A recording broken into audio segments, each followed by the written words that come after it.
Tout le monde parle des agents IA qui vont remplacer des jobs, mais personne ne dit que celui qui saura les construire pourra se doter d'une équipe de 100 personnes en étant tout seul. D'ici 20 minutes, vous aurez créé avec moi votre premier agent IA qui vous fera gagner plusieurs heures par semaine. Et je vais tout vous montrer de A à Z. Pas besoin de technique, pas besoin de code, et vous pourrez démarrer gratuitement avec le meilleur outil du marché. Ensemble, on va créer un agent IA autonome qui pourra vous aider tout au long de la journée. Que ce soit pour regarder dans votre agenda ce que vous avez de prévu, regarder vos tâches du jour, scanner vos emails les plus importants, y répondre à votre place, on va tout couvrir ensemble pour que les agents IA n'aient plus aucun secret pour vous. Donc si vous n'êtes pas encore monté dans le train des agents IA, comptez sur moi pour vous prendre avec moi et vous y amener. Parce que des agents IA, j'en ai créé des centaines, que ce soit pour moi ou des entreprises. Et le meilleur, c'est qu'à la fin de cette vidéo, vous serez capable non seulement de créer votre premier agent IA, mais le deuxième, le troisième, le quatrième, jusqu'au 10e. Et à la fin, vous aurez une véritable armée numérique qui travaillera à votre place. Avant d'aller plus loin, c'est important de faire un point sur ce qu'est un agent IA. Un agent IA, c'est une sorte d'employé déjà préparé qui connaît tout sur vous et qui est capable de prendre des décisions à votre place. Donc ceux qui arrivent vraiment à tirer leur épingle du jeu avec les agents IA, ce sont ceux qui sont capables de créer et donner des bonnes instructions. Et contrairement à une automatisation qui prendrait une étape d'IA, et bien là, c'est l'agent lui-même qui va prendre la décision. Donc en gros, un agent, ça se compose de la manière suivante. Vous avez d'abord le cerveau,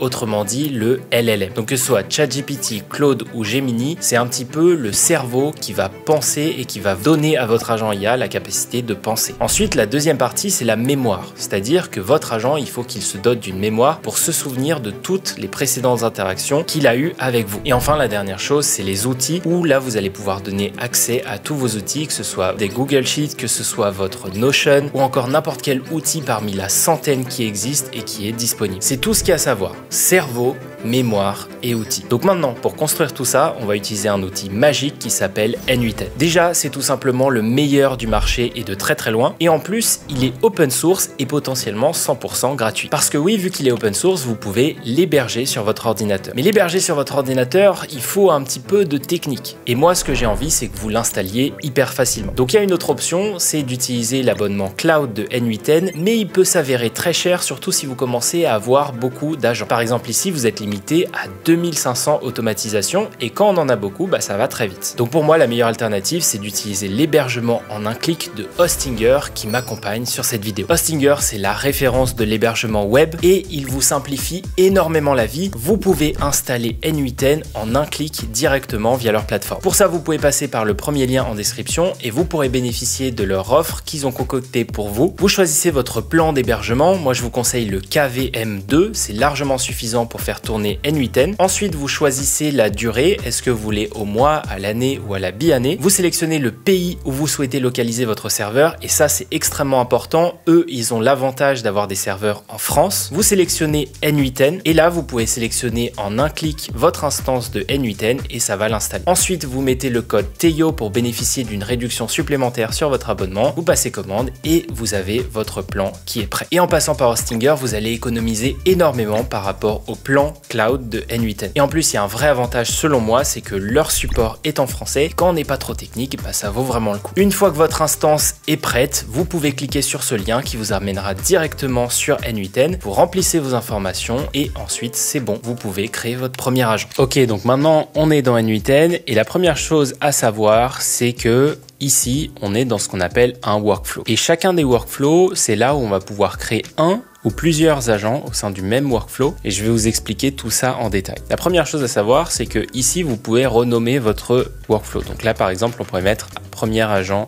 Okay. Une fois que c'est fait, on peut aller chercher ce qu'on appelle des déclencheurs. Les déclencheurs, ils sont dans cette liste juste ici et vous avez, même si vous ne parlez pas anglais, c'est assez simple. En fait, vous avez plusieurs déclencheurs différents. Soit vous pouvez déclencher votre agent à un horaire régulier, par exemple toutes les heures, tous les jours. Voilà, vous pouvez changer ici entre days, hours pour les heures, les minutes, les secondes. Voilà, dès que vous souhaitez, vous pouvez déclencher votre scénario. Et c'est là encore où il y a l'avantage d'avoir son propre serveur, c'est-à-dire que vous pouvez déclencher tout le temps les actions. Eh bien, si vous l'aviez sur le plan cloud, eh bien vous paieriez à chaque fois que vous déclenchez cette action. Ensuite, vous avez ici quand il se passe quelque chose dans une app. Donc il y a plein d'applications qui sont disponibles avec N8N. Donc par exemple, vous pouvez dire Google Sheet, dès qu'il y a une nouvelle ligne dans votre Google Sheet, vous pouvez déclencher l'action. Ça peut être dès qu'il y a un nouveau message sur Telegram par exemple, la même chose sur WhatsApp. Enfin voilà, vous avez plein de types de déclencheurs et en fait tous les agents vont être déclenchés de cette manière-là. C'est-à-dire que l'agent de lui-même, à part si vous mettez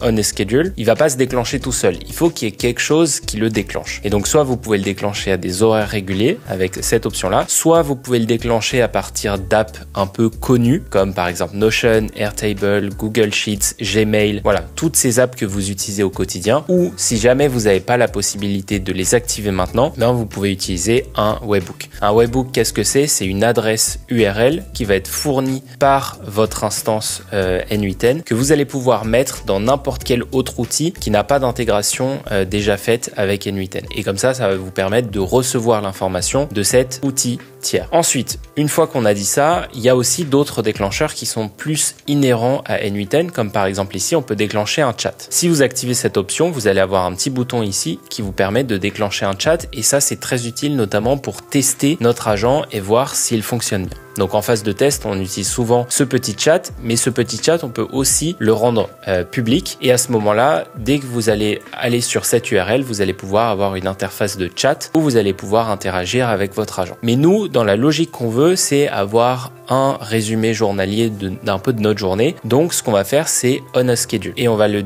définir par exemple tous les jours à 7h du matin. Donc là, on a créé ce qu'on appelle le déclencheur. C'est la première partie qui est vraiment importante. Ensuite, on va créer l'agent. Et donc l'agent, pour ça, vous allez dans les options IA. Vous voyez que vous avez plein d'options différentes. Nous, on va choisir AI Agent. Okay, et je vais vous expliquer tout ce qu'il y a à savoir.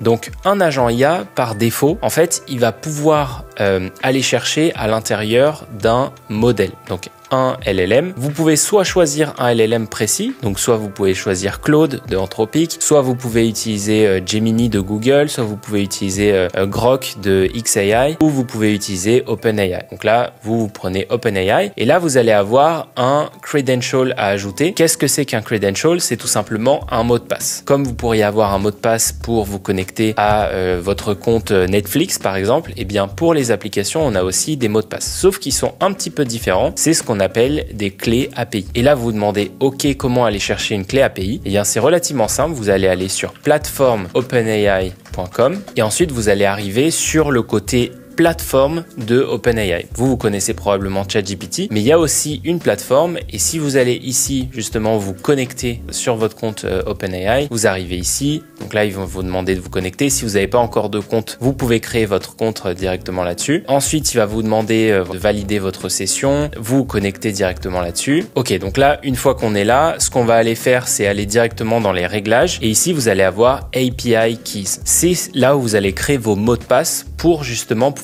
utiliser OpenAI et notamment ChatGPT, enfin l'équivalent sur la plateforme. Pour ça, vous allez simplement cliquer sur ici Create New Secret Key. Vous allez définir le nom de votre clé. Donc là, par exemple, on mettrait N8N Test 4 parce que j'en ai déjà beaucoup. Vous choisissez un projet si vous voulez définir un projet. Donc moi, je vais mettre ici mon projet par défaut et je vais faire Create Secret Key. Donc faites attention à cette clé parce que elle est assez privée et vous n'auriez pas envie qu'on l'utilise. Là, moi ici, je vais la mettre là. Je vais faire Save. Et ça y est, j'ai connecté mon agent au modèle de GPT. Donc là, je vais utiliser GPT 4.1 mini, mais on peut vraiment sélectionner tous les modèles et ça va varier en fonction de la tâche qu'on a envie de faire, mais par défaut pour l'instant on est sur 4.1 mini. Donc ça c'est le modèle que vous allez brancher à votre agent. Par exemple, pour vous montrer, si ici on mettait un autre nœud pour déclencher, donc on peut faire comme ça, et ici par exemple on met un chat. Si on fait un chat comme ça et que vous n'avez pas de modèle qui est branché, si vous posez une question, par exemple je sais pas, salut, voilà,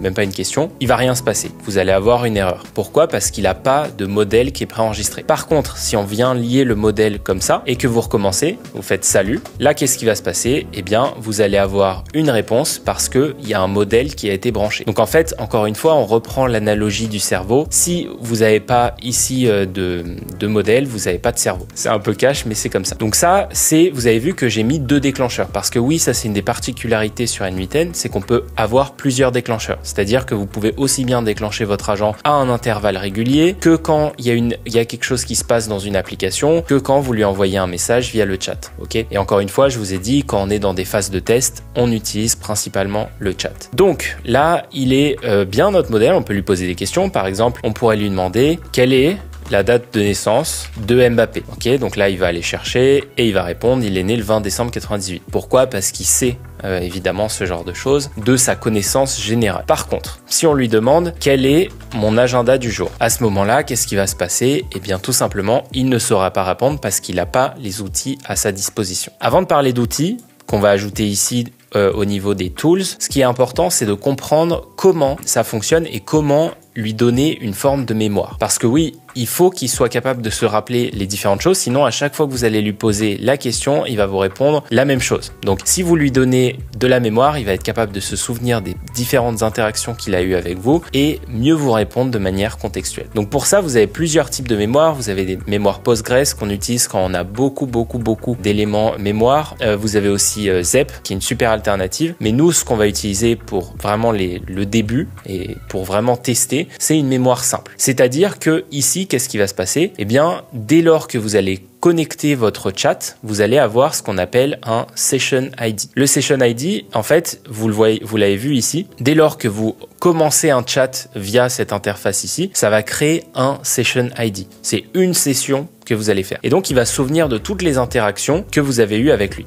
Donc là, si par exemple, vous lui mettez une mémoire et que vous lui demandez quelle était ma question précédente, il va vous dire, vous n'avez pas posé de question auparavant. Pourquoi? Parce que je n'ai pas encore mis de mémoire. Maintenant, si je remets ma question sur Mbappé, donc là, il va encore une fois me répondre. Cette fois, il va l'enregistrer en mémoire. Et si je lui redemande une nouvelle fois, à ce moment-là, il va se souvenir que c'était une question sur quelle est la date de naissance de Mbappé. Donc c'est ça l'intérêt de la mémoire, c'est il va garder le contexte et toutes les interactions. C'est un peu comme dans ChatGPT où vous ouvrez un nouveau chat, il va se souvenir de ce que vous lui avez demandé avant. C'est la même chose qui est appliquée aux agents. Donc ça, c'est pour la mémoire. C'est deux éléments qui sont extrêmement importants quand on fait un agent. Maintenant, on arrive à la partie souvent qui est la plus intéressante, qui est la partie dédiée aux outils. Alors, il y a plein d'outils différents. Vous pouvez appeler d'autres workflows différents qui sont donc sur un autre workflow. Ici, on est sur le workflow premier agent IA. Et vous pouvez avoir d'autres workflows qui sont connectés et interconnectés entre eux. Mais nous, ce qu'on va utiliser, c'est plutôt des codes simples, des outils simples, pardon. Et donc là, il y a plein d'outils simples que vous allez utiliser tous les jours. Et je vais en prendre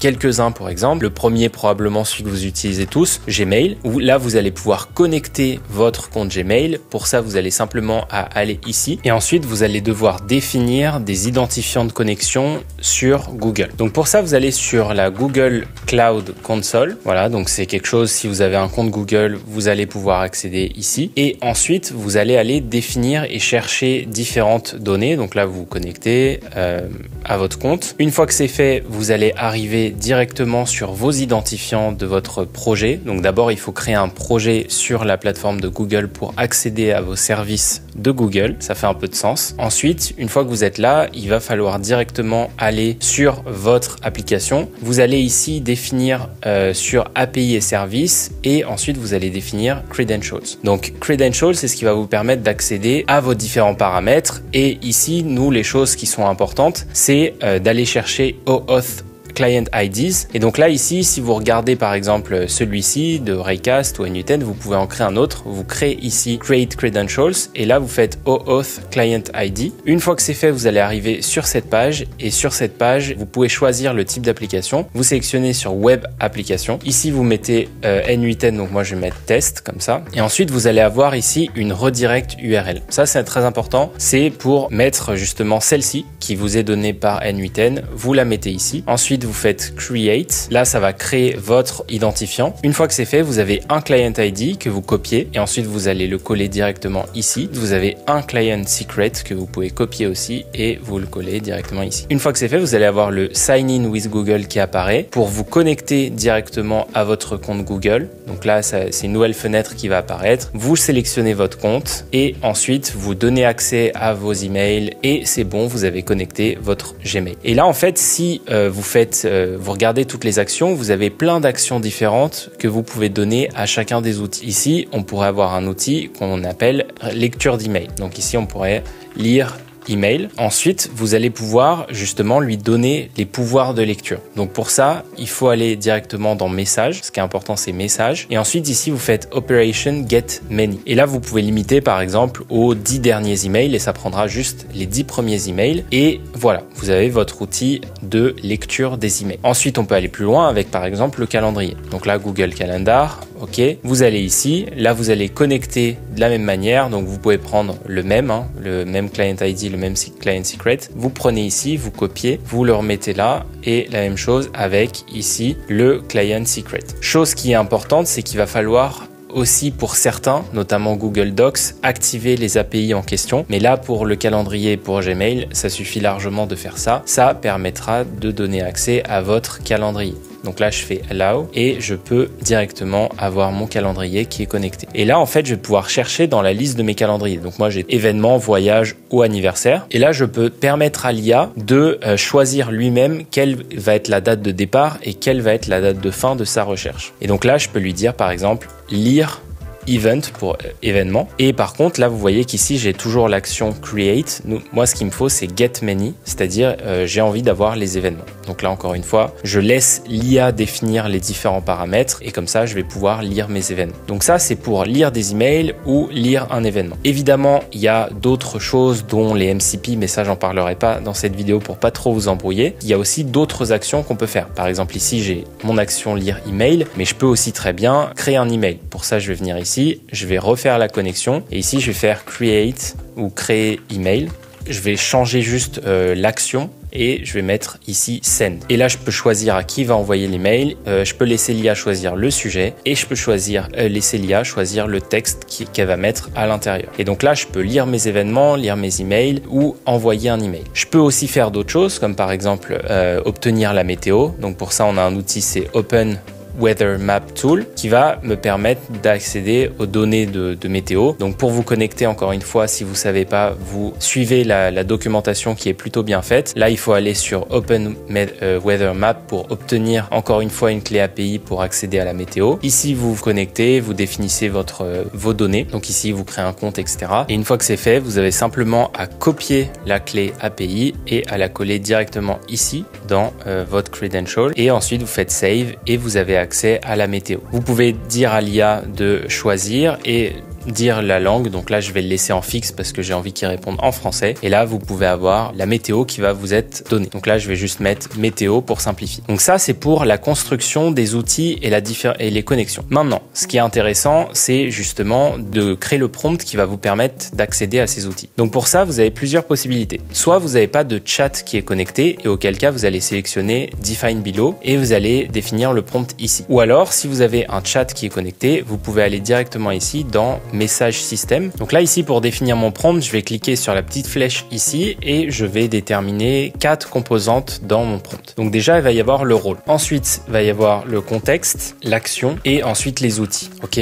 Et si vous voulez, vous pouvez aller plus loin en mettant une démarche étape par étape, 1, 2, 3, 4, 5. Mais là, pour simplifier, on va juste utiliser ça. Donc le rôle, tu es un agent IA qui a accès à tous les outils dont je dispose. Ok. Ensuite, il y a le contexte. Alors ça, le contexte, pour le coup, ici, il n'y a pas vraiment besoin. Vous pourriez dire des choses sur vous pour donner un petit peu de contexte. Ça peut être « Je suis un entrepreneur de 28 ans dans le no-code et l'IA », ce genre de choses. Ici, en fait, au maximum de données vous allez rajouter, mieux ce sera. Vous auriez pu mettre, par exemple, les différents calendriers, la date. Donc ça, par exemple, on va le mettre. Donc pour mettre la date, vous mettez « Maintenant, nous sommes le » et là, vous allez mettre ici entre double crochet courbé comme ça, là, entre deux accolades. Là, vous allez sélectionner Now. Donc, vous allez faire $now. Et ça, ce que ça va faire, c'est que ça va tout simplement retranscrire la date de maintenant. Et si vous voulez formater la date, vous faites Format comme ça et vous pouvez formater de la manière que vous souhaitez. Et là, moi, je vais pas mettre de formatting, je vais juste laisser Now. Ensuite, l'action, tu dois utiliser les outils à ta disposition pour effectuer des actions comme envoyer un email, lire des emails, résumer le contenu d'email, dire les emails auxquels il faut répondre, donner les tâches du jour ou encore la météo du jour. Bon, là, je le fais à la volée, mais évidemment, quand vous faites un prompt, il faut que ce soit beaucoup plus réfléchi. Prenez le temps de faire un bon prompt parce que c'est essentiel dans la réussite d'un agent IA. Donc là, ensuite, on va préciser les outils et là, pour le coup, c'est important d'utiliser la même nomenclature que vous avez utilisée ici.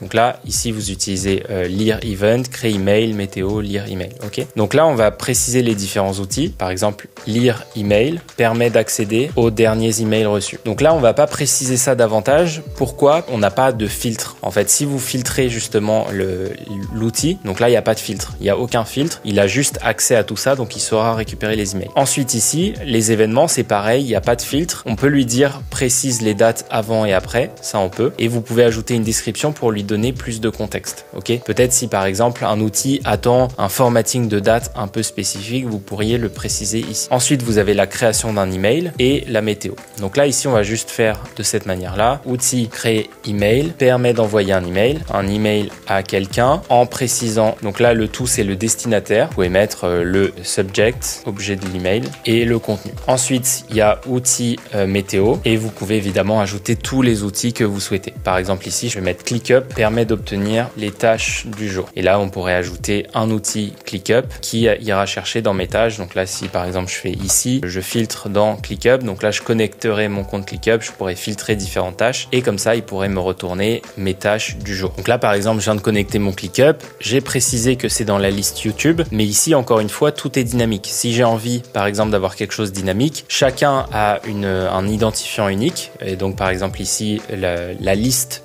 short, eh bien, elle a un identifiant. Vous pouvez tout à fait prendre ça et préciser. Par exemple ici, si short met dans la propriété liste cette valeur. Et là, vous mettez du coup la valeur en question pour qu'il ait l'information directement ici et qu'il puisse aller chercher de manière dynamique les différentes données. Donc pour ça ici, vous mettez votre valeur et ici vous demandez par exemple à l'IA. Donc pour ça, vous sélectionnez les deux petites accolades comme ça. Vous faites from AI et là vous allez définir le nom que vous lui avez donné. Donc, par exemple ici liste et là en fait c'est l'IA qui de lui-même filtrera les données en fonction de ce que vous lui avez demandé. Donc une fois qu'on a ça, donc là je vais mettre tâche et ici je vais reconnecter tout ça, je vais mettre les différentes valeurs, outils tâche. Donc maintenant qu'on a ça, on peut tester notre agent et lui demander par exemple mon planning de la journée. Donc là je lui demanderai quel est mon planning de la journée et résume les newsletters que j'ai reçus aujourd'hui sur l'IA. Et donc là il va aller se déclencher, on voit que le modèle se déclenche, là on voit qu'il va aller chercher dans mes emails, il est allé chercher dans mes événements, il reprend justement toutes ces valeurs pour les reformater. Et voici mon planning de la journée. Sport de 19h à 20h heure de Lisbonne. Promenade de Mojo, c'est mon chien, de 20h à 21h. De Rundown AI. Donc en fait, je sais pas si vous vous rendez compte de la folie que c'est que vous pouvez lui demander de faire ce travail-là dès que vous le sollicitez. Mais vous pouvez aussi lui demander de faire ça à intervalles réguliers. Par exemple, ici, si on coupe ça et que on fasse le schedule trigger et qu'on désactive le chat, eh bien, il sera quand même capable de lui-même d'aller chercher les informations. Pour ça, la seule chose à faire, c'est tout simplement venir ici, définir un prompt récurrent. Et donc là, en fait, avec ce prompt-là, il va pouvoir se déclencher de manière automatique. Maintenant, si on fait ça, ça restera dans N8N. Donc, comment est-ce qu'on fait pour recevoir un email directement? Et bien pour ça, soit on peut lui demander de créer un email ici, ou alors on peut le faire en sortie, c'est-à-dire ici, vous pouvez mettre un autre nœud, par exemple Gmail, et lui demander d'envoyer un message. Donc les deux sont possibles. À ce moment-là, si on voudrait qu'il nous envoie un email, vous pourriez le préciser dans le prompt. Et donc là, on va faire le test. On va le lancer dès maintenant. Donc on va partir du principe que ça, c'est quelque chose qui va se déclencher toutes les heures. Donc là, si on active le workflow, ça se déclenchera tous les matins à 7h. Mais là, on va le déclencher maintenant pour voir. Et je vous montrerai juste après ce que j'ai reçu comme email. Et là, on voit l'email que j'ai reçu. Salut Théo, voici le récapitulatif pour ta journée d'aujourd'hui. Tes tâches en cours et un résumé de tes newsletters IA que tu as reçu. Planning de la journée. Bon, aujourd'hui, c'est assez léger. Tâches en cours, j'ai créé une app à 24 millions de dollars en 50 minutes. Ça va arriver bientôt sur ma chaîne. Et ensuite, résumé des newsletters récentes, notamment avec OpenAI qui a publié un modèle à pot ouvert très attendu. Et ici, vous pouvez retirer ça si vous le souhaitez. Voilà, félicitations à vous. Si vous êtes arrivé jusqu'ici, c'est que vous avez créé votre premier agent. Maintenant, l'essentiel, c'est de mettre ça en pratique. Donc, je compte sur vous. N'hésitez pas à répliquer tout ce que j'ai fait dans cette vidéo. Pour ça, vous pouvez bénéficier de l'offre exclusive de Hostinger qui m'accompagne sur ma chaîne. Vous aurez une réduction supplémentaire supplémentaires sur l'hébergement, ce qui vous permettra de créer autant d'agents que vous voulez. Donc vraiment, n'hésitez pas. Et puis si vous avez aimé cette vidéo, n'hésitez pas à la liker, n'hésitez pas à me dire l'agent que vous souhaiteriez que je construise en commentaire. Et vous pouvez continuer avec cette vidéo où je vous montre comment créer d'autres agents IA de manière hyper simple.